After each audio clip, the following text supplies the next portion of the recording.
नमस्कार दोस्तों, स्वागत है आप सभी का एक बार फिर से उत्कर्ष नर्सिंग क्लासेज के ऑनलाइन प्लेटफॉर्म के ऊपर, जहां पे हम लेकर आए एक और धमाकेदार सेशन। जी हाँ दोस्तों, समय हो चुका है एक शानदार सेशन का और अगरबत्ती लग चुकी है। गुरुजी कृपा करके दर्शन दे। तो शुरुआत करते हैं एक शानदार सेशन की। और आज के सेशन का सबसे पहला प्रश्न लास्ट सेशन के लास्ट क्वेश्चन से हम पढ़ने वाले हैं। गुड इवनिंग टू ऑल, सभी लोगों का दिल खोल के स्वागत इस शानदार प्लेटफॉर्म के ऊपर। आज का क्लास जो है वो 5 बजे स्टार्ट हुआ है, तो थोड़ा देर हुआ, इसके लिए हम सभी लोगों से हम माफी मांगते हैं। इसका कोई खास कारण था और इसलिए क्लास जो है वो थोड़ा डिले हुआ, लेकिन देर आए दुरुस्त आए, क्वेश्चन बड़े जबरदस्त आए और हर प्रश्न में जान होगी, हर प्रश्न खास होगा, हर प्रश्न महत्वपूर्ण होगा। तो चलिए शुरुआत करते हैं आज के सेशन के सबसे पहले प्रश्न के साथ में। और सेशन का सबसे पहला प्रश्न हमने दाग दिया है, जो लास्ट सेशन का लास्ट क्वेश्चन था। हमने आपसे पूछा था प्यारे दोस्तों, हमने पूछा Dampa is an injectable contraceptive which is given after an interval of every. Dampa जो है वो एक कॉन्ट्रासेप्टिव मेथड है, और ये कैसा कॉन्ट्रासेप्टिव है? इंजेक्टेबल कॉन्ट्रासेप्टिव है, जिसको दिया जाता है कितने समय के इंटरवल में? 2 वीक, 3 वीक, 3 मंथ और 2 ईयर।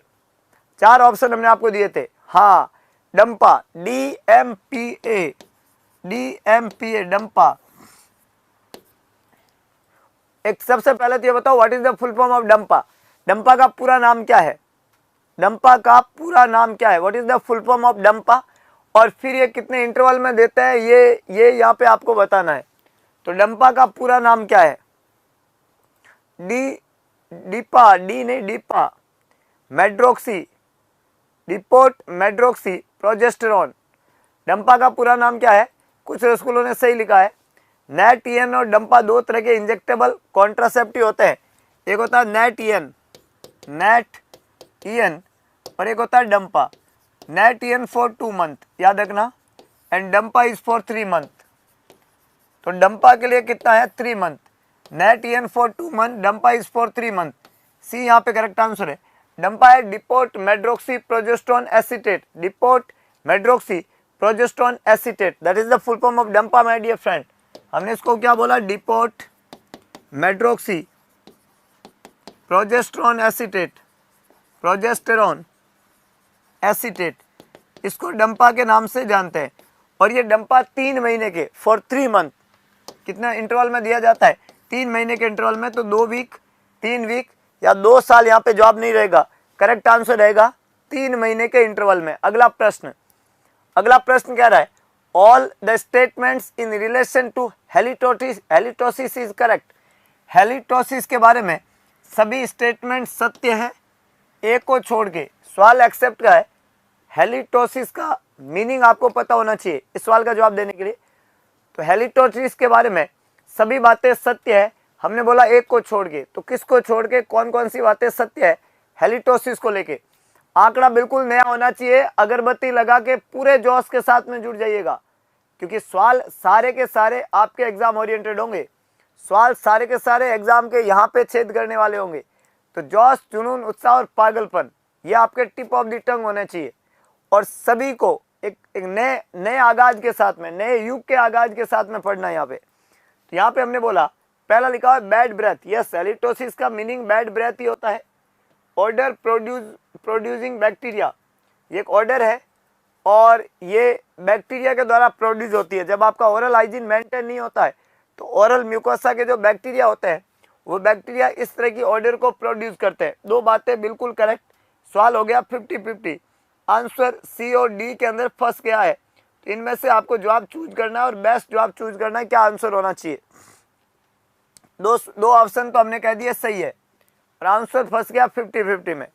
तो क्या आंसर होना चाहिए आपको बताना है। 2 हमने बता दिया, बैड ब्रेथ और ऑर्डर प्रोड्यूसिंग बैक्टीरिया। सी और डी। ऑप्शन सी कह रहा है carbon compound producing, option D कह रहा है सल्फर कंपाउंड प्रोड्यूसिंग बैक्टीरिया। तो याद रखना, हेलिटोसिस जो होती है, हेलिटोसिस जिसमें हमने बोला ऑर्डर प्रोड्यूसिंग बैक्टीरिया होता है, ये कौन सी ऑर्डर प्रोड्यूस करता है? तो ये सल्फर कंपाउंड प्रोड्यूस करता है, जिसकी ये ऑर्डर होती है। ये जो बैड ब्रेथ होती है, ये इसमें सल्फर होता है। ये बैक्टीरिया सल्फर प्रोडक्शन करते हैं, और जब सल्फर कंपाउंड प्रोड्यूसिंग बैक्टीरिया होंगे, तो इसकी वजह से ओरल म्यूकोसा जो है अनहेल्दी हो जाता है, और ब्रेथ स्मेल जो होती है वो बैड स्मेल हो जाती है। तो ये तीन बातें प्यारे दोस्तों यहाँ पे आंसर सी बनाएगी। एक्सेप्ट का क्वेश्चन था, इनकरेक्ट कंपाउंड कार्बन रहेगा। तो जो बैक्टीरिया है वो कार्बन कंपाउंड प्रोड्यूस नहीं करता है, बाकी तीनों बातें सत्य है। Carbon producing bacteria compound producing नहीं होता है हेलिटोसिस के अंदर, that is the basic concept. हाँ, CO2 जो होती है ना, नॉर्मली हम सांस लेते हैं और सांस बाहर निकालते हैं, वो है CO2। यहाँ पे कार्बन डाइऑक्साइड भी नहीं लिखा हुआ है, ये कार्बन कंपाउंड का लिखा हुआ है। तो कार्बन कंपाउंड कभी भी हेलिटोसिस के द्वारा ओरल एरिया में नहीं बनता है, दैट इज इंपॉर्टेंट। अगला प्रश्न, what is the immediate management of dog bite? Dog bite का इमीडिएट मैनेजमेंट क्या है, जवाब लिखिएगा।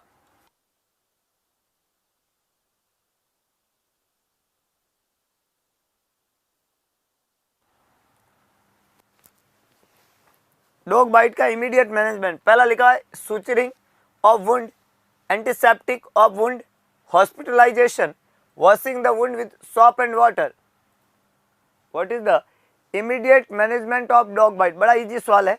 हमने बोला डॉग बाइट, अगर किसी को कुत्ता काट जाए, याद रखना डॉग बाइट का दूसरा नाम होता है, डॉग बाइट किसी को कुत्ता काट जाता है, इसको हम बोलते हैं हाइड्रोफोबिया। क्या बोलते हैं? हाइड्रोफोबिया। डॉग बाइट बोल दो, या इसको एक और नाम से जानते हैं हाइड्रोफोबिया। हाइड्रो वर्ड का मतलब होता है वाटर, फोबिया वर्ड का मतलब होता है फियर। तो ऐसा बीमारी जिसमें पानी से डर, वाटर फियर कहते हैं इसको। क्या बोलते हैं इसको? Water fear. वाटर फियर को हम हाइड्रोफोबिया के नाम से जानते हैं। हाइड्रो वर्ड का मतलब होता है वाटर, फोबिया वर्ड का मतलब मैंने बोल दिया फियर। तो ये बीमारी हो गई वाटर फियर या हाइड्रोफोबिया।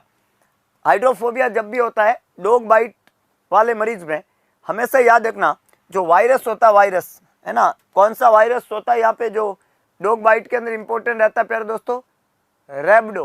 कौन सा वायरस होता है? सभी को लिखना है, रैबिडो वायरस। क्या बोलते हैं उसको? रैबिडो वायरस। और इसके अंदर जो ब्रेन में बनती है वो नेग्री बॉडीज बनती है। क्या बनती है? नेग्री बॉडीज बनती है। जब भी डॉग बाइट हो जाता है, रेबीज वायरस, रेबीज, कौन सा? रेबीज। ये एक रैबिडो वायरस है, रेबीज। तो ये जो रेबीज है वो मान लो जहाँ कुत्ते ने काटा उसको मान लो रेबीज था, ये वायरस लासा वायरस। रैबिडो वायरस किस फैमिली का है? तो वो है लासा। क्या होती है? लासा। तो ये जैसी काटा आपके स्किन में, तो वहाँ पे वायरस है प्रेजेंट। अब वायरस को हटाने का बेस्ट तरीका होता है कि रनी वाटर के अंदर, टूटी के पानी के अंदर घाव को बढ़िया तरीके से धो लो। तो वहाँ पे क्या करते हैं? वुंड को वॉश करते हैं वुंड को सोप एंड वाटर से। घाव को बढ़िया तरीके से धो देते हैं, बढ़िया तरीके से क्लीन कर देते हैं रनी वाटर के अंदर। कितने समय के लिए? 5 से 10 मिनट के लिए, 5 to 10 मिनट्स के अंदर रनी वाटर के अंदर घाव को बढ़िया तरीके से क्या कर लो? धो लो। ये आपका पहला मैनेजमेंट होना चाहिए। वुंड को सूचर कभी भी नहीं करते हैं, एंटीसेप्टिक वुंड पे कभी भी नहीं लगाते हैं, और इसके लिए हॉस्पिटलाइज करने का जरूरत नॉर्मली नहीं पड़ता है। अच्छा, जब ये हो जाता है, कुत्ता काट लेता है, तो post exposure prophylactic vaccine, post exposure prophylactic vaccine जरूर लगाना होता है। इस वैक्सीन का एक शेड्यूल है प्यारे दोस्तों।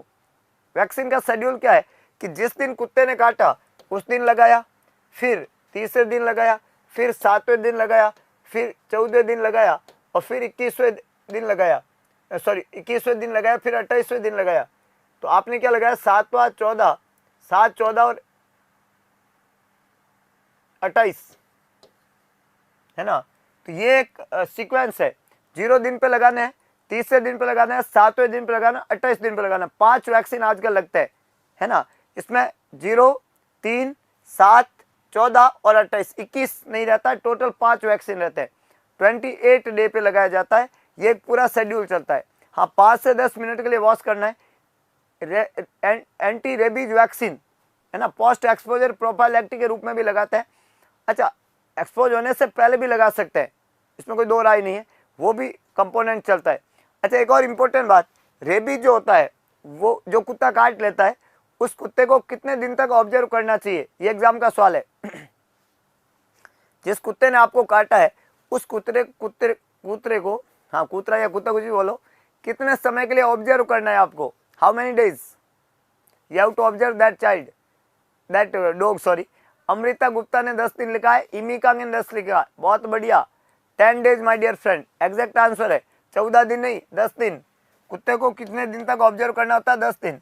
10 दिन में अगर कुत्ता प्राण पकड़ उड़ जाते हैं तो आपको बहुत बड़ा खतरा है। कुत्ता अगर 10 दिन में खत्म हो जाता है तो आपको खतरा है, और कुत्ता बच जाता है तो आप भी बच गई, समझ गए? तो आपकी जान कुत्ते में अटकी हुई है, ध्यान रखना। 10 दिन तक, तो हफ्ते भर के लिए नहीं, 14 दिन के लिए नहीं, 10 दिन के लिए कुत्ते को ऑब्जर्व करना होता है क्लोजली।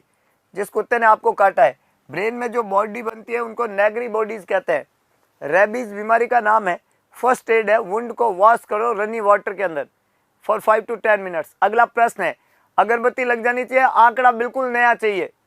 पूरे जोश, जुनून, उत्साह और पागलपन के साथ में एक नए आंकड़े के साथ में अप्रोच करिएगा आज के सेशन की, क्योंकि सेशन है बड़ा खास।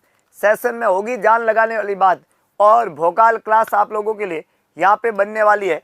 अगला प्रश्न, फोबिया इज एन एग्जैगरेटेड और unnecessary form of fear, anger, anxiety और लव। फोबिया, आपने अलग अलग तरह के फोबिया देखे होंगे। सबसे पहले तो फोबिया का मतलब क्या है ये आपको बताना है, और फोबिया का मतलब आने के बाद में फोबिया के अलग अलग वैरायटी आपको पता होनी चाहिए।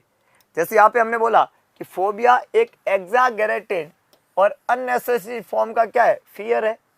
फोबिया में डर ही तो लगता है, और जिसका कोई धरातल से संबंध ही नहीं है, जिसका कोई चीज़ों से लेना देना ही नहीं है। अननेसेसरी एग्जैगरेटेड फियर है, और अननेसेसरी एग्जैगरेटेड फियर को फोबिया कहते हैं। ये एंगर नहीं है, ये एंजाइटी नहीं है, ये लव नहीं है। फोबिया जो है वो लव नहीं है, फोबिया जो है वो एंजाइटी नहीं है, फोबिया जो है वो एंगर नहीं है, फोबिया फियर है। और एग्जैगरेटेड फियर है, अनरेशनल अनरियलिस्टिक फियर है ये, इसको हम फोबिया कहते हैं। ए करेक्ट आंसर है। There is variety of phobia. The first phobia is hydrophobia. Hydrophobia जो होता है वो फियर फ्रॉम वाटर होता है, फियर फ्रॉम वाटर। अगर किसी को पानी से डर लगता है उसको हम हाइड्रोफोबिया के नाम से जानते हैं। इसके अलावा एगोराफोबिया, एगोराफोबिया, एगोराफोबिया। एक होता है एक्रोफोबिया, एक्रोफोबिया। एक होता है गैमोफोबिया, गैमोफोबिया। सुने आपने अलग अलग नाम, है ना? एक हमने बोला हाइड्रोफोबिया, जो अभी हमने रेबीज में पढ़ा था, हाइड्रोफोबिया वाटर से फियर। अब यहाँ पे एगोराफोबिया, बताओ एगोराफोबिया किसको कहते हैं, एक्रोफोबिया किसको कहते हैं, और गैमोफोबिया किसको कहते हैं? देखते हैं कितने रसगुल्लों को फोबिया पता है। There is variety of phobia, जिसमें 3 फोबिया हमने लिखे, एक एक्रोफोबिया, एक एगोरोफोबिया और एक gamophobia. What is the difference between these 3 phobias? Agora fear from water is hydro, exactly. Agora, acro और गैमो।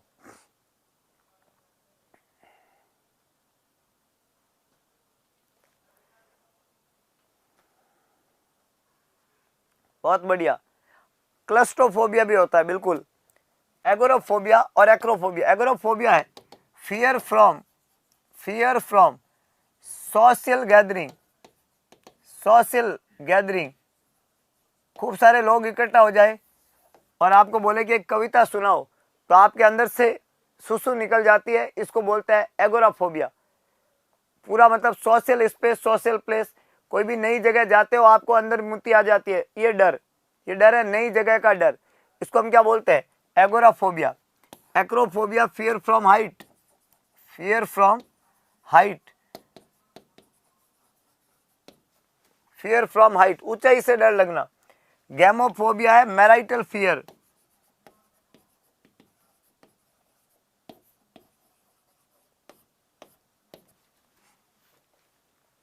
क्लस्ट्रोफोबिया, क्लस्ट्रोफोबिया जो होता है fear from close space, close space fear. क्या बोला हमने? Agoraphobia is the fear from social gathering, acrophobia is the fear from height, gamophobia is fear from marriage, and hydrophobia, claustrophobia का मतलब होता है फियर फ्रॉम क्लोज स्पेस।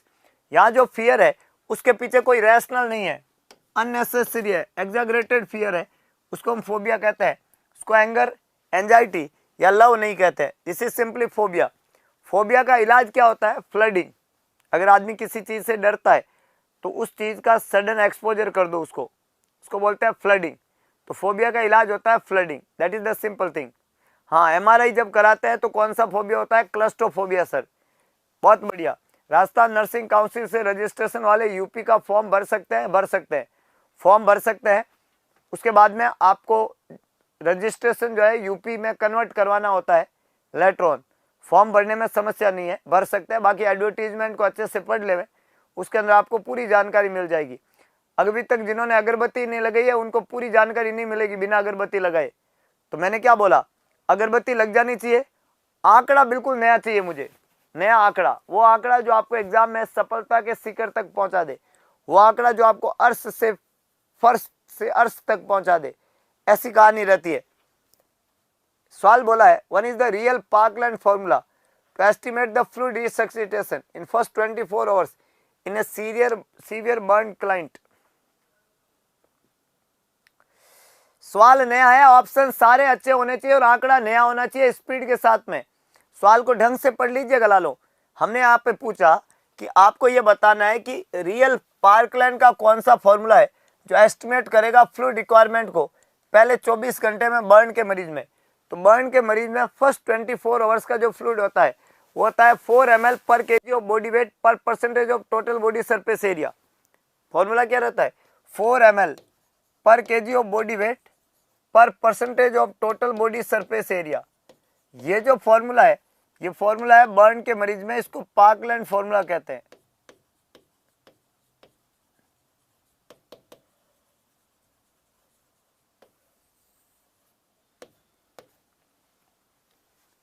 पहला लिखा है 4 ml पर केजी ऑफ बॉडी वेट पर percentage of total body surface area. तो बॉडी वेट भी लिखा है, percentage total body surface area भी लिखा है। 4 ml से इसको कैलकुलेट कर रहे हैं। 3 ml total body surface area in percentage और body weight in kilogram. 3 ml नहीं है, 2 ml भी फॉर्मूले में नहीं है, 1 ml भी नहीं है ना। तो यहाँ पे हमने बोला 4 ml पर केजी ऑफ बॉडी वेट पर percentage of total body surface area. A correct answer है। 1, 2 और 3 ml यहाँ पे जवाब नहीं है।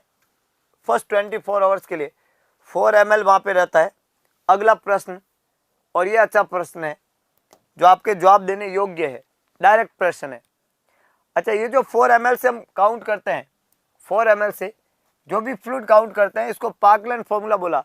इसमें 4 ml तो हो गया है ना, कुछ लोगों को ये समझ नहीं आएगा, 4 ml तो हो गया।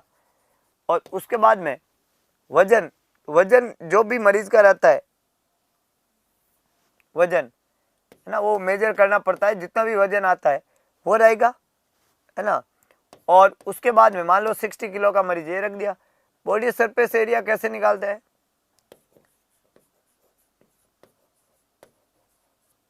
Rule of 9। अब रूल ऑफ 9 से कैसे निकलेगा? यहाँ पे बॉडी को 9% में डिवाइड करते हैं।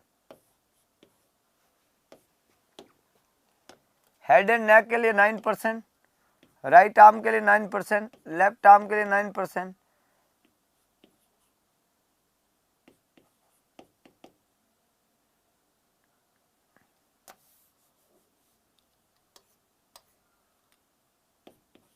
एटीन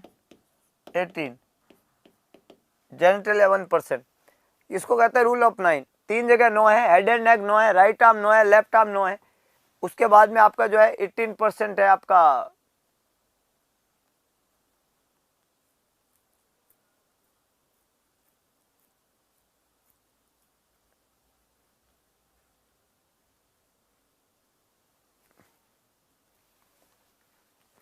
तो 3 9 हो गए, 9 9 और 9।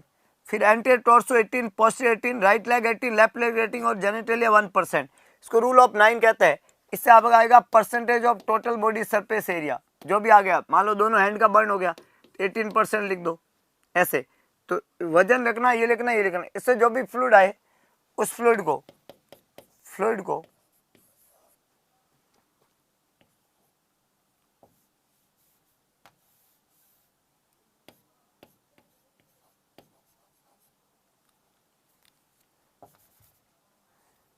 जो भी फ्लूइड आपका आता है, ये फ्लूइड आएगा 24 आवर्स का।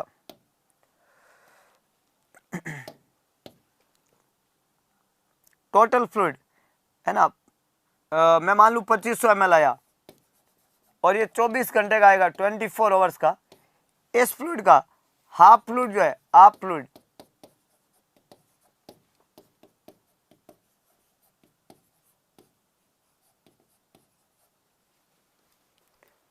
आधा फ्लूइड फर्स्ट 8 आवर्स में देते हैं, और रिमेनिंग फ्लूइड रहता है जो पीछे रह जाएगा, रिमेनिंग जो है वो 16 आवर्स में देते हैं। याद रखना हमने क्या बोला, आधा फ्लूइड जो है फर्स्ट फ्लूइड, पहले आधा फ्लूइड 8 घंटे में देते हैं, और बचा हुआ फ्लूइड कितने समय में देंगे, 16 घंटे में। तो टोटल फ्लूइड जो है वो 2500 ml यहाँ पे अगर हम बोलें 24 घंटे का, तो आधा फ्लूइड मतलब 1250 ml पहले 8 घंटे में देना पड़ेगा, फिर 16 घंटे में। ये फ्लूइड रिप्लेसमेंट का तरीका है। पार्कलैंड का फॉर्मूला लगेगा 4 ml पर केजी ऑफ बॉडी वेट से हम इसको ज्ञात करते हैं पर percentage of total body surface area. अगला प्रश्न है प्यारे दोस्तों, वो है कि ग्लोबल हेडक्वार्टर क्या है यूनिसेफ का। यूनिसेफ का फुल फॉर्म क्या है, इसका हेडक्वार्टर क्या है, जवाब लिखिएगा। हाँ भर सकते हैं, रजिस्ट्रेशन होना चाहिए, बात सही है। बिना रजिस्ट्रेशन के भरने का फायदा नहीं है, सिलेक्शन भी हो जाएगा, लेकिन आर्ट्स वाले नहीं भर सकते भाई, आर्ट्स साइंस से की हुई होनी चाहिए, बाद में भी प्रॉब्लम होगी। आपने अगर आर्ट्स से पहले आर्ट्स से 12th में तो जमेगा नहीं, क्योंकि उसके क्वालिफिकेशन क्राइटेरिया में आपका जो इंटरमीडिएट 10th और 12th है वो किस में होना चाहिए, साइंस में होना चाहिए, ऐसा लिखा हुआ है उसमें साफ। एडवर्टीजमेंट पे 2 वीडियो बने हुए प्यारे दोस्तों, उनको ढंग से पढ़ लो, क्वालिफिकेशन उसमें पूरे अच्छे से समझाई गई है, और एक आंकड़े के साथ में नई जिद, जुनून, उत्साह, पागलपन दिखाइएगा भाई। जिन्होंने अगरबत्ती नहीं लगाई तुरंत लगाए। United nation international child emergency fund, UNICEF का फुल फॉर्म क्या होता है, United nation international child emergency fund, UNICEF. Headquarter of UNICEF कहाँ है, ग्लोबल हेडक्वार्टर न्यूयॉर्क में। यूनिसेफ का ग्लोबल हेडक्वार्टर कहाँ है, न्यूयॉर्क में। बहुत ही बढ़िया, बहुत ही बढ़िया, कई रसगुल्लों ने सही लिखा है। इसका है ना WHO जो है वो कहाँ है,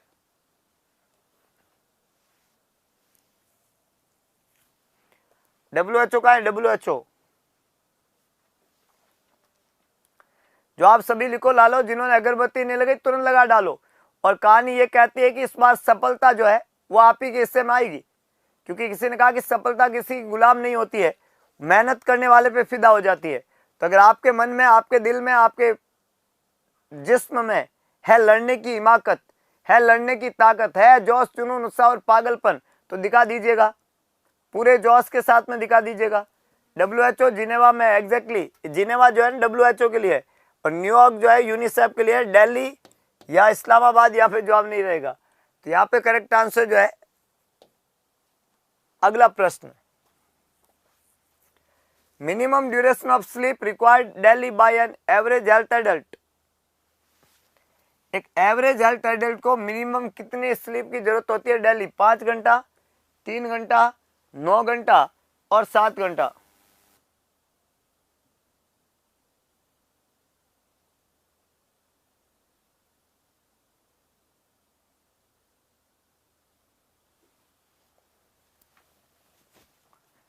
डेली स्लीप का मिनिमम रिक्वायरमेंट कितना होता है, ऐसा हमने यहाँ पे पूछा।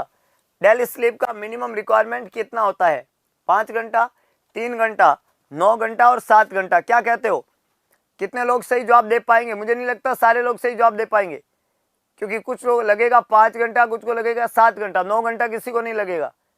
9 किस लिए नहीं लगेगा, 9 इसलिए नहीं लगेगा क्योंकि उनको लगता है ये गलत है, और उनको लगता है ये गलत है इसलिए ये गलत है। तो 9 घंटा जवाब नहीं करना है, 9 घंटा जवाब नहीं करना है। और जो सोने से प्यार करता है, सोने से प्यार करता है, वो 3 घंटा कभी जवाब नहीं करेगा, है ना। जो सोने से प्यार करता है वो 3 घंटा, 4 घंटा, 5 घंटा, 9 घंटा ये आंसर नहीं देगा, वो देगा 7 घंटा।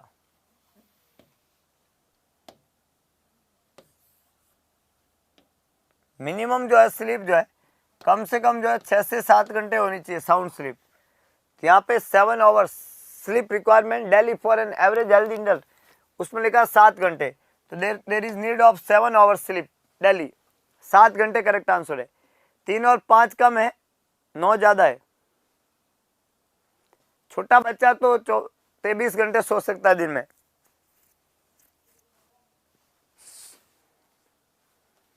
अगला प्रश्न, इसका आप सब बहुत ध्यान रखते हो, मुझे पता अच्छे से, है ना, कि सर आपने पढ़ाया था। डेली 7 घंटे सोना चाहिए, तो हम कम कैसे कर सकते हैं? तो हम तो बहुत कुछ पढ़ाते हैं, या तो सभी बातों को करो, नहीं तो इतनी ऐसी बातों को छोड़ो, है कि नहीं? तो सवाल ने बोला rice water stool is a finding of which disease, कौन सी बीमारी में राइस वाटर स्टूल देखने को मिलता है?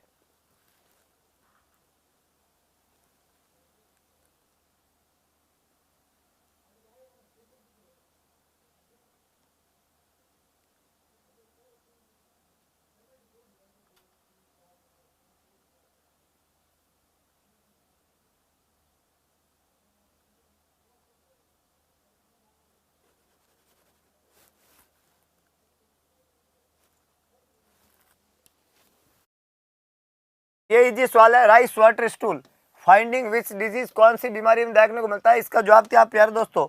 कॉलेरा। कॉलेरा को हम एक और नाम से जानते हैं, father of public health, father of public health. यहाँ पे एक आदमी को साइमल्टेनियसली याद करना पड़ेगा आपको, और वो कौन है? वो कौन है? किस आदमी को याद करेंगे जब हम कॉलेरा पढ़ेंगे? कॉलेरा एक बीमारी है और डायरियल डिजीज है। कैसी बीमारी है? डायरियल डिजीज है, डायरियल डिजीज है कॉलेरा, डायरियल डिजीज है। कॉलेरा के साथ में टाइफाइड भी रहता है। कॉलेरा जो है बैक्टीरियल डिजीज है कि नहीं? तो ये जो बैक्टीरियल डिजीज है कॉलेरा, इसका पॉजिटिव एजेंट विब्रियो कॉलेरी है,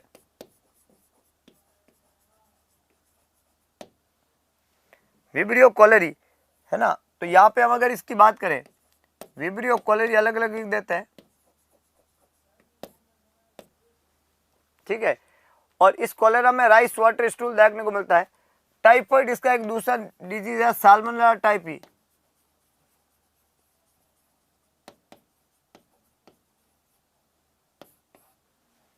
साल्मोनेला टाइफी इसका पॉजिटिव एजेंट है। और इसके अंदर जो है पी सूप स्टूल देखने को मिलेगा।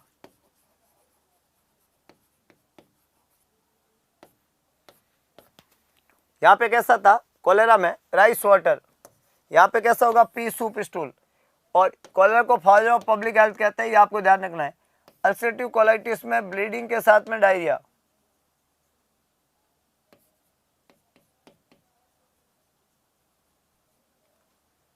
ब्लीडिंग के साथ में डायरिया होता है, ये अल्सरेटिव कोलाइटिस की कहानी रहती है। तो यहाँ पे करेक्ट आंसर तो बी बनेगा, क्योंकि बात राइस वाटर स्टूल की थी जो कॉलेरा में देखने को मिलती है।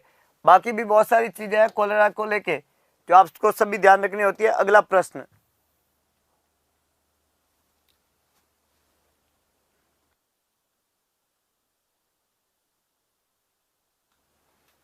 which method of staining is used to demonstrate the acid fast bacilli? Any example of acid fast bacilli?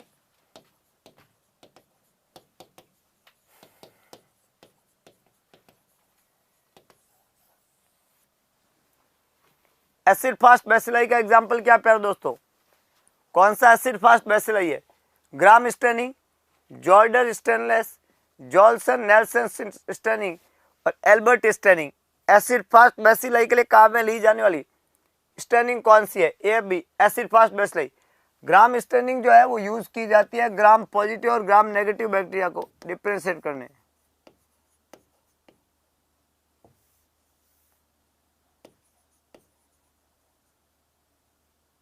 Negative negative, positive और नेगेटिव में डिफ्रेंशिएट क्या प्यारे दोस्तों? ग्राम स्टेनिंग में ये ग्राम स्टेन होता है, और जब डी कलर करते हैं तो डी कलर हो जाता है, डी कलर नहीं होता है। और ये जो है ग्राम स्टेनिंग होता है और डी कलर वापस हो जाता है। तो एक ग्राम नेगेटिव है, एक पॉजिटिव है। ग्राम स्टेनिंग के द्वारा इनको डिफ्रेंशिएट करते हैं।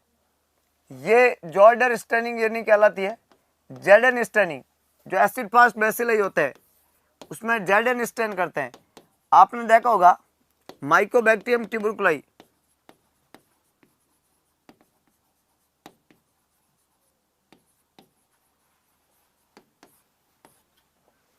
इसको क्या बोलते हैं? माइकोबैक्टीरियम ट्यूबरकुलाई। क्या करेगा? टीबी,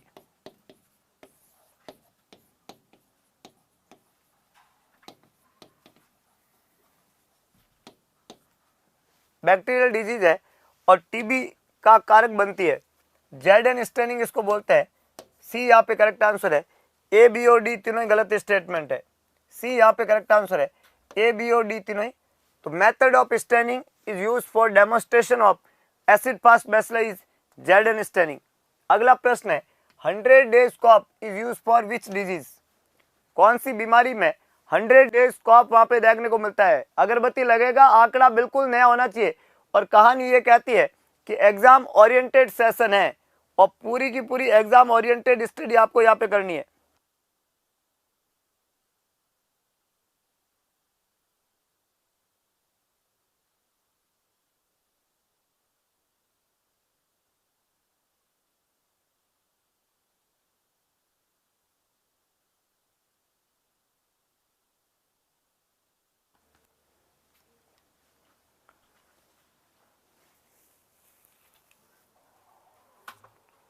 सभी लोग जवाब लिखिएगा। प्यारे दोस्तों, हमने बोला 100 days cough is use for which disease.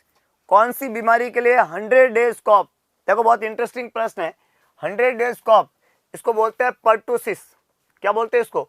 Pertussis. आप सभी ने नाम सुना होगा पर्टुसिस का। बीमारी का नाम, बीमारी का पॉजिटिव है बोर्डेटेला पर्टुसिस। बोर्डेटेला पर्टुसिस तो बीमारी का नाम है, ठीक है। और इस बीमारी का जो ये पॉजिटिव एजेंट है बोर्डेटेला पर्टुसिस, ये मेनली रेस्पिरेटरी सिस्टम को अफेक्ट करता है। रेस्पिरेटरी सिस्टम को अफेक्ट करता है और मरीज को यहाँ पे कॉफ होता है, कॉफ। और ये जो कॉफ होता है इसके अंदर वूफ आती है, वूफ। तो वूफिंग कॉफ के नाम से जानते हैं, वूफ। जब कॉफ करेगा तो यहाँ पे एक साउंड आएगा, वूफ वूफ, वूफिंग कॉफ कहते हैं। और इसको 100 डेज कॉफ के नाम से भी जानते हैं। पर्टुसिस बीमारी का नाम है। इस बीमारी के रोकथाम के लिए, इस बीमारी के होने से रोकने के लिए वैक्सीन लगाते हैं। और ये जो वैक्सीन होता है इसको डीपीटी का वैक्सीन कहते हैं। डिप्थीरिया, पर्टुसिस और टिटनस, ये वैक्सीन का नाम है। डीपीटी वैक्सीन होता है। ये डिप्थीरिया बीमारी जो है वो भी गले की बीमारी होती है, अपर रेस्पिरेटरी बीमारी होती है डिप्थीरिया। आपने देखा होगा डिप्थीरिया का पॉजिटिव एजेंट क्या है प्यारे दोस्तों? What is the positive agent for diphtheria? आंकड़ा बिल्कुल नया हो चुका है और कहानी ये कहती है कि काम इतिहास बदलने वाला करेंगे। तो जिन्होंने अभी तक अगरबत्ती नहीं लगाई है तुरंत लगा दे भाई। और मैंने यहाँ पे बोला कि अगर मैं बात करूं डिप्थीरिया के पॉजिटिव एजेंट की तो वो कौन सा होता है? जैसे पर्टुसिस का होता है बोर्डेटेला पर्टुसिस, वैसे डिप्थीरिया का होता है कॉर्निबैक्टीरियम डिप्थीरी। बहुत ही शानदार। कौन सा होता है? कॉर्निबैक्टीरियम डिप्थीरी। डिप्थीरिया का पॉजिटिव एजेंट कौन सा है? कॉर्निबैक्टीरियम डिप्थीरी। और ये जो बीमारी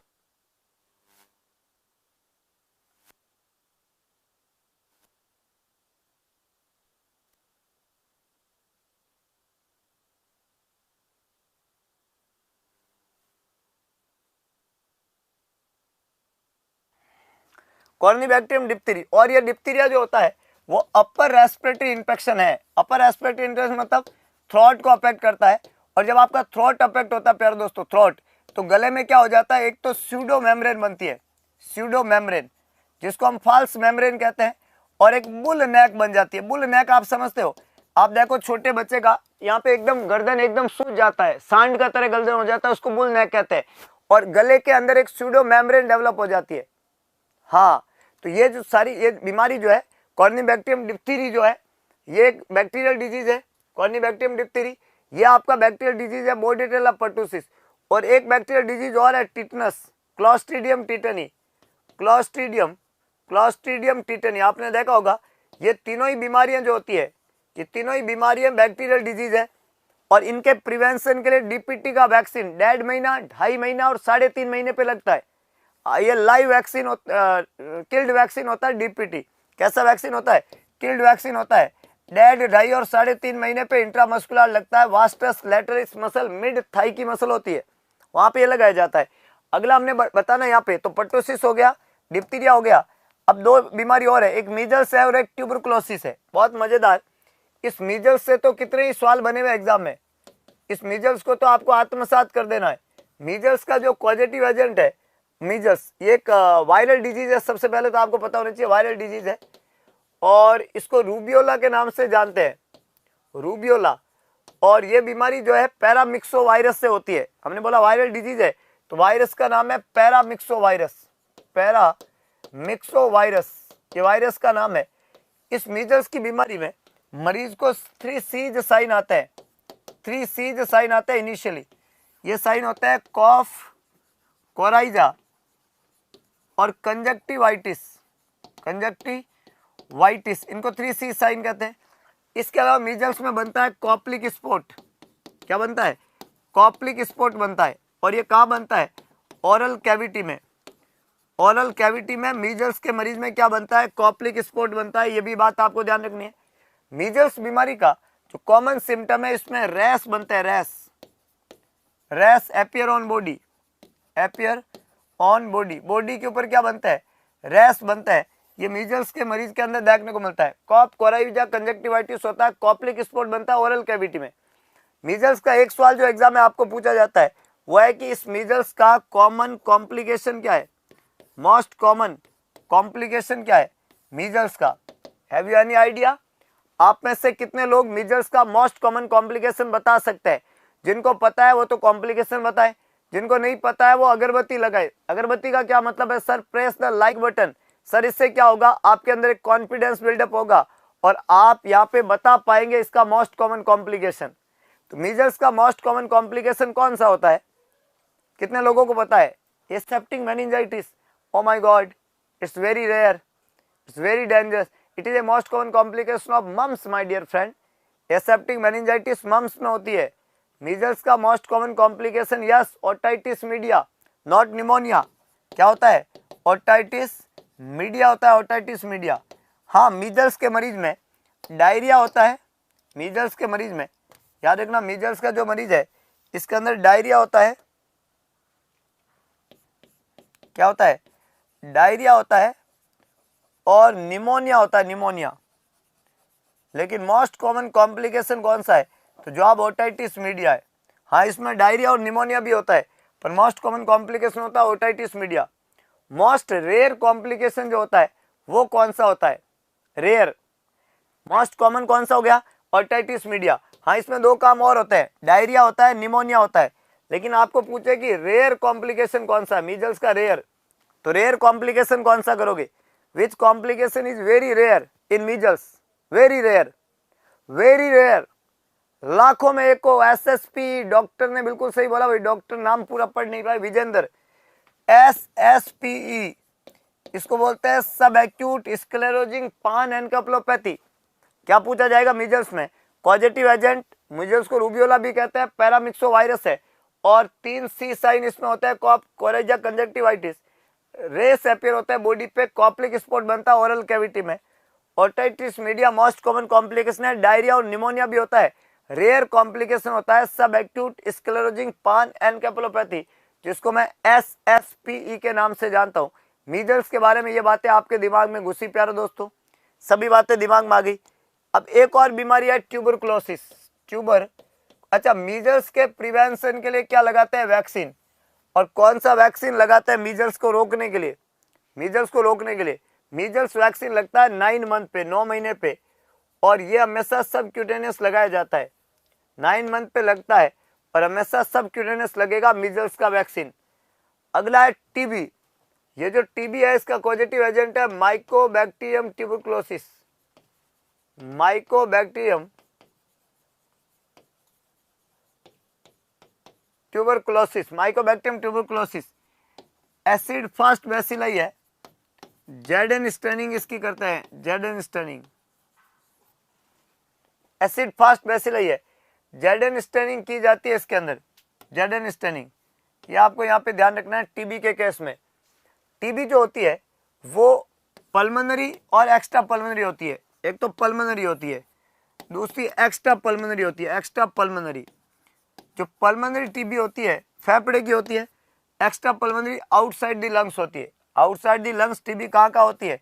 तो टीबी बोन में होती है, टीबी आंत में होती है, इंटेस्टाइन में।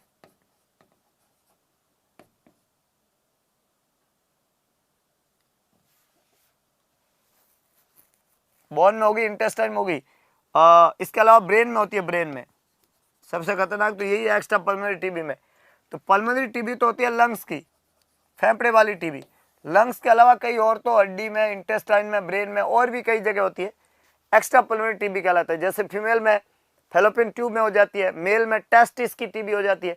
तो टीबी कई सारे ऑर्गन को हो सकती है एक्स्ट्रा पल्मोनरी। आपने देखा होगा इस एक्स्ट्रा पल्मोनरी टीबी के रोकथाम के लिए कि भाई टीबी एक्स्ट्रा जगह पे नहीं हो या अदर जगह वहाँ पे नहीं हो, इसके लिए आपने देखा होगा एक वैक्सीन लगाते हैं। और इस वैक्सीन का क्या नाम है प्यारे दोस्तों? इसके लिए BCG, एक्स्ट्रा पल्मोनरी टीबी ना हो इसके लिए एक वैक्सीन लगाते हैं, वैक्सीन का नाम है BCG।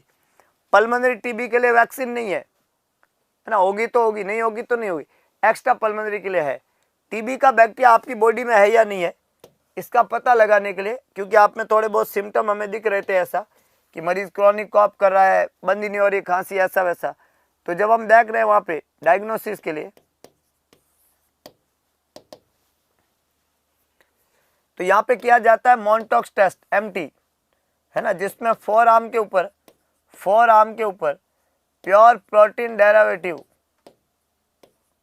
0.1 ml इंजेक्ट कर देते हैं इंट्राडर्मली। कहाँ पे? फोर आर्म पे। कितना? 0.1 ml। कहाँ लगाएंगे? स्किन के नीचे, इंट्राडर्मल। और कितना लगाएंगे? 0.1 ml लगाएंगे। जब ये फोर आर्म पे PPD लगाते हैं, इसको बोलते हैं pure protein derivative.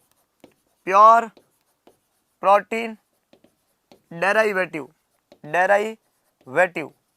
Pure protein derivative जब हम लगाते हैं, इंट्राडर्मली लगाते हैं, 0.1 ml लगाते हैं फोर आर्म के ऊपर, तो ये जो हम लगाते हैं इसको मॉन्टॉक्स टेस्ट के नाम से जानते हैं। और इस टेस्ट के अंदर जो इंड्यूरेशन आएगा, इंड्यूरेशन वर्ड का मतलब होता है हार्डनेस, है ना, एक तो होता है इंड्यूरेशन, एक होता है रेडनेस। तो जब आपने आप लगाया, ये एरिया लाल है एक, तो एक हार्ड है। जो लाल है उसको कैलकुलेट नहीं करेंगे, जो हार्ड है उसको कैलकुलेट करेंगे।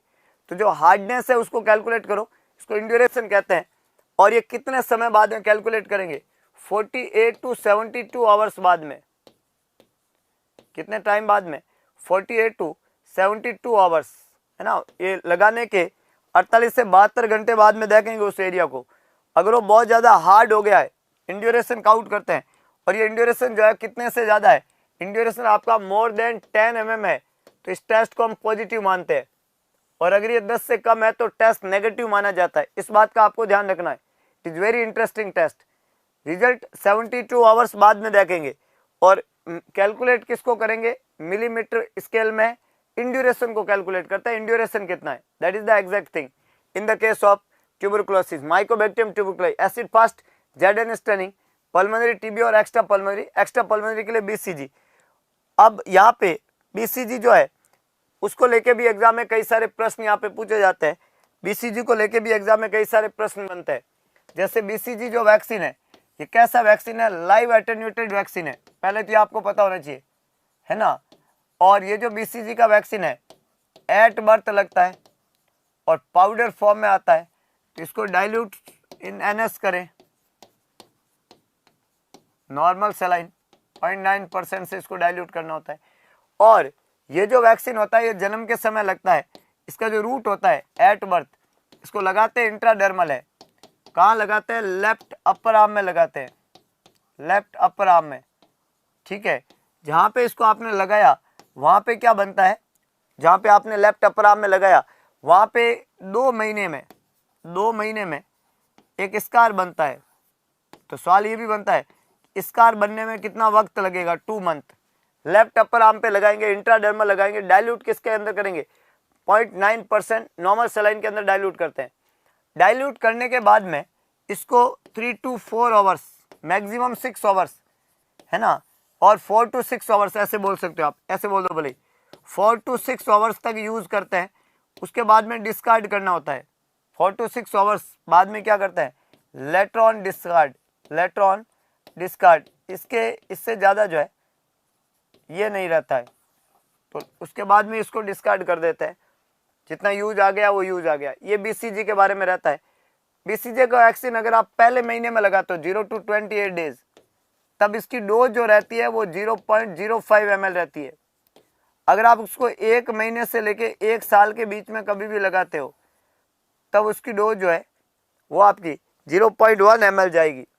1 महीने से लेके 1 साल, तो उसको बोलते हैं 0.1 ml, 0.1 ml। पहले 0.05, अभी लगाते हैं 0.1 ml। और इसके बाद में 1 साल के बाद में अगर लगाने के कहे मरीज, तो पहले उसका जांच करेंगे है ना, 1 साल से बाद में, तो पहले उसका जांच करेंगे क्या, मॉन्टॉक्स टेस्ट।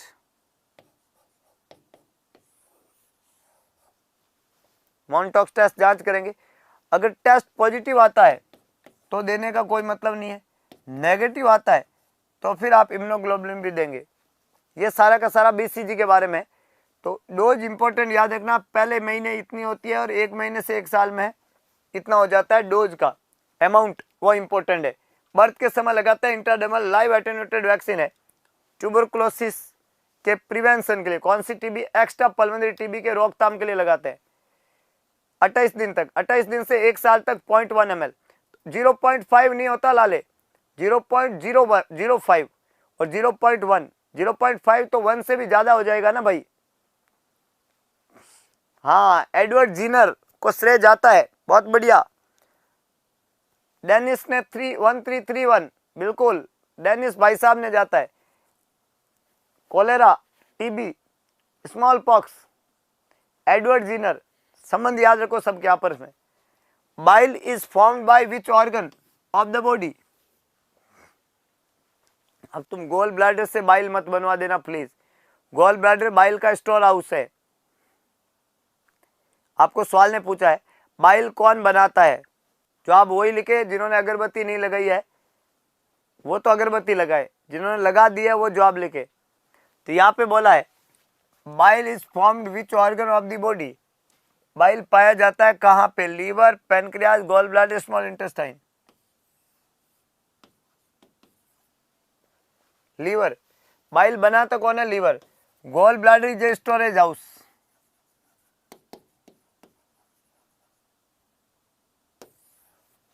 स्टोरेज हाउस है गॉल ब्लैडर। पेनक्रियाज जो है बहुत एक्सोक्राइन एंड एंडोक्राइन ग्लैंड है।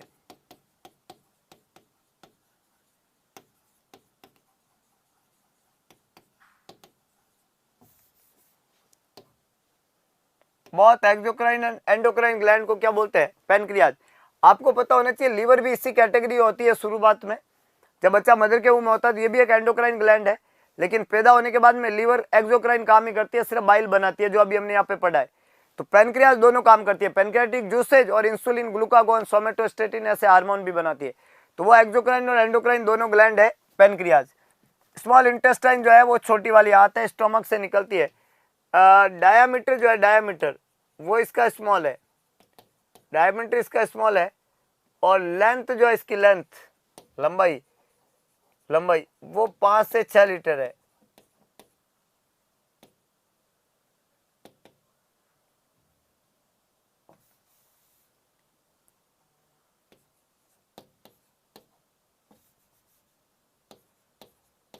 छह मीटर ये इसका लेंथ है, डायमीटर है, लेंथ है। स्मॉल इंटेस्टाइन स्मॉल डायमीटर है, लेंथ ज्यादा है। तो यहाँ पे सवाल ने आपको क्या पूछा है, बनाता कौन है, बनाता कौन है ये हमें पता है, that is the simple thing, है ना। स्टोर कहाँ होता है ये भी हमें पता है। पेनक्रियाट के सिक्रेशन को बोलते हैं पेनक्रियाटिक जूसेज। अगला प्रश्न है any relatively permanent change in behaviour brought about by experiencing और प्रैक्टिस इज कॉल्ड। प्रैक्टिस और एक्सपीरियंस से बिहेवियर के अंदर हम चेंज ले आते हैं, उसको क्या बोलते हैं, मैच्योरेशन, मोटिवेशन, लर्निंग और ऑब्जर्वेशन। हम वहां पे परमानेंट चेंज ले आते हैं किसके अंदर, बिहेवियर के अंदर। कैसे लाएंगे परमानेंट चेंज, परमानेंट चेंज कैसे लेके आएंगे, प्रैक्टिस के द्वारा। बार बार हम प्रैक्टिस करते हैं और करत करत अभ्यास के जड़मति होत सुजान, रसरी आवत जात है सिल पर पड़त निशान। पर आपने सीख लिया, जब अभ्यास किया रस्सी आई, रस्सी गई और आपने सीख लिया, इसको बोलते हैं लर्निंग।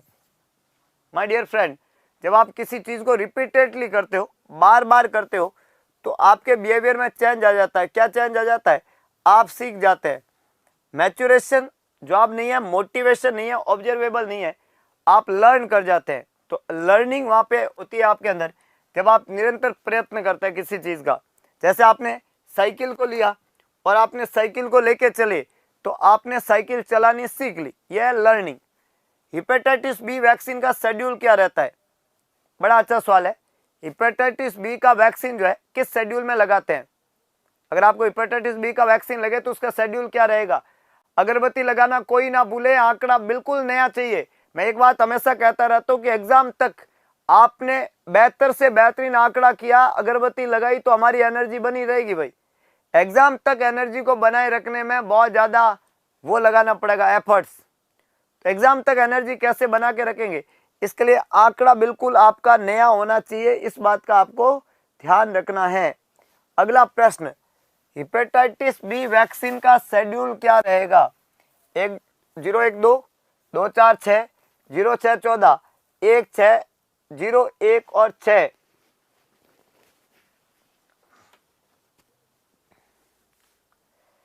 अरे हेपेटाइटिस बी का शेड्यूल पूछा है भाई।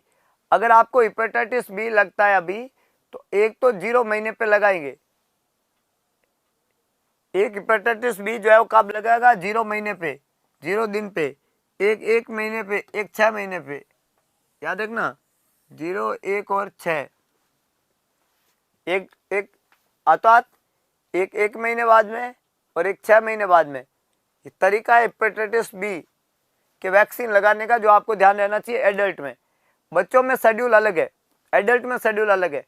बच्चों में हेपेटाइटिस बी जन्म लेते ही लगाते हैं, उसको भी 0 ही कहते हैं, है ना। तो यहाँ पे एडल्ट में यही तरीका है।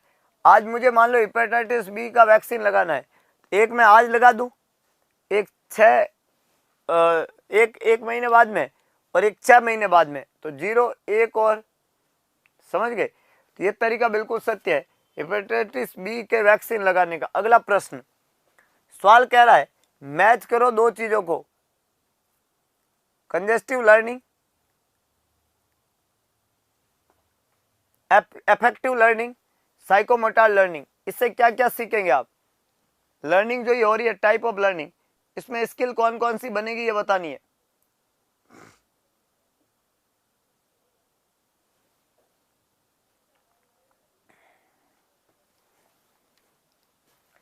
कॉग्निटिव लर्निंग, अफेक्टिव लर्निंग और साइकोमोटर लर्निंग। देखो कॉग्निटिव जो कैपेसिटी होती है वो आपका नॉलेज होता है, नॉलेज, कॉग्निशन नॉलेज को इंडिकेट करता है। तो ए का जवाब तो सेकंड होना चाहिए, तो ये दो तो हट गए, ए का जवाब सेकंड होना चाहिए। और ये कॉग्निटिव लर्निंग है, जो नॉलेज। दूसरा अफेक्टिव लर्निंग। अब अफेक्टिव में स्किल है या एटीट्यूड है? तो अफेक्ट होता है एटीट्यूड। कितने लोगों ने बी आंसर लिखा? बी आंसर कितने लोगों ने लिखा? बहुत बढ़िया, बहुत ही शानदार। तो यहाँ पे ये जो लर्निंग है, ये कौन सी लर्निंग है? अफेक्टिव लर्निंग है कि नहीं है। और साइकोमोटर से क्या होगा? स्किल बढ़ेगी, स्किल, साइक, सेंस, मूवमेंट, मोटर, इससे आपकी स्किल डेवलप होती है। तो स्किल बढ़ेगी साइकोमोटर से। तो यहाँ पे मेरा करेक्ट आंसर सी नहीं होगा, फिर क्या होगा? बी। सी का 1, बी का 3 और ए का 2, आंसर हो गया C, that is the correct one. तो यहाँ पे सी आंसर करेक्ट है, बाकी सभी बातें गलत है। Which of the following drug causes extrapyramidal symptom as side effect? आपने ईपीएस वर्ड सुना? ईपीएस, ईपीएस क्या होता है? ईपीएस मैंने बताया था आपको, ईपीएस का मतलब होता है extra pyramidal side effect. EPS क्या है? Extra pyramidal side effect. Extra pyramidal मतलब बेजल गैंग्लिया के अलावा के दूसरे तरह के जो साइड इफेक्ट होते हैं वो एक्स्ट्रा पिरामिडल साइड इफेक्ट कहलाते हैं, उसको ईपीएस कहते हैं। ये जो एक्स्ट्रा पिरामिडल साइड इफेक्ट है, ये किसके साइड इफेक्ट है? Anti depressant, anti psychotic, anti anxiety और मूड स्टेबलाइजर। मैंने यहाँ पे एक्स्ट्रा पिरामिडल साइड इफेक्ट की बात की। एक्स्ट्रा पिरामिडल साइड इफेक्ट जो होता है ईपीएस, ये कौन से सिम्टम, कौन सी दवाई का सिम्टम है, कौन सी दवाई का साइड इफेक्ट है? बेसिकली तो antipsychotic my dear friend. Exactly, सभी ने सही लिखा। एंटी साइकोटिक में वो कौन सी दवाई है जो सबसे ज्यादा ईपीएस कराती है? भाई एंटी साइकोटिक सारी तो नहीं कराएगी, कुछ ऐसी होगी जो बहुत ज्यादा ईपीएस कराएगी। ऐसी कोई दवाई जो बहुत ज्यादा ईपीएस कराती हो? हेलोपेरिडोल, बहुत बढ़िया। कौन सी दवाई होती है? हेलोपेरिडोल। सबसे ज्यादा ईपीएस कराने वाली दवाई होती है हेलोपेरिडोल। बैड ब्रेथ के नाम से इसको जानते हैं, EPS. Which disease is related to the personal hygiene? कौन सी बीमारी पर्सनल हाइजीन से संबंधित है? पहला लिखा हुआ स्कर्वी, रिकेट्स, माइग्रेन और हुकवर्म डिजीज। पर्सनल हाइजीन से रिलेटेड स्कर्वी, रिकेट्स, माइग्रेन और हुकवर्म डिजीज। यहाँ पे कौन सी बीमारी है जो किससे संबंधित है? पर्सनल हाइजीन से रिलेटेड है।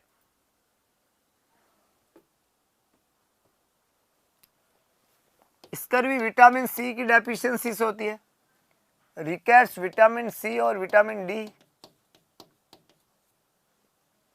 माइग्रेन सर में दर्द वाली बीमारी है, तो इनका संबंध पर्सनल हाइजीन से नहीं है। हुकवर्म डिजीज जो है वो पर्सनल हाइजीन वाली बीमारी है। अगर आपके पर्सनल हाइजीन, हुकवर्म, डी यहाँ पे करेक्ट आंसर है, बाकी तीनों ही गलत जवाब है। स्कर्वी, रिकेट्स और माइग्रेन यहाँ पे जवाब नहीं बनेगा। अगला प्रश्न है प्यारे दोस्तों, hind milk of mother's breast is rich in. सवाल कह रहा है कि माँ के ब्रेस्ट में जो हिंड मिल्क है माँ के ब्रेस्ट का, उसमें क्या ज्यादा होता है? कौन सा कंपोनेंट ज्यादा होता है, रिच होता है हिंड मिल्क में?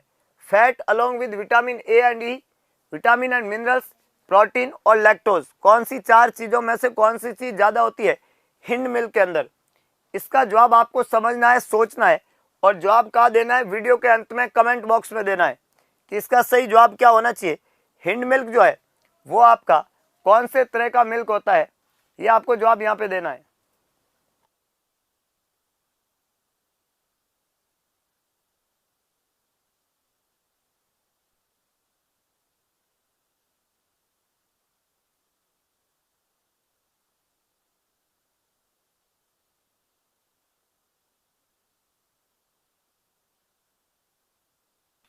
जवाब लिखिएगा और एक इंपॉर्टेंट इंफॉर्मेशन है आप लोगों के लिए, उसको सुनिएगा। सबसे पहले सभी बच्चों को सुनना है।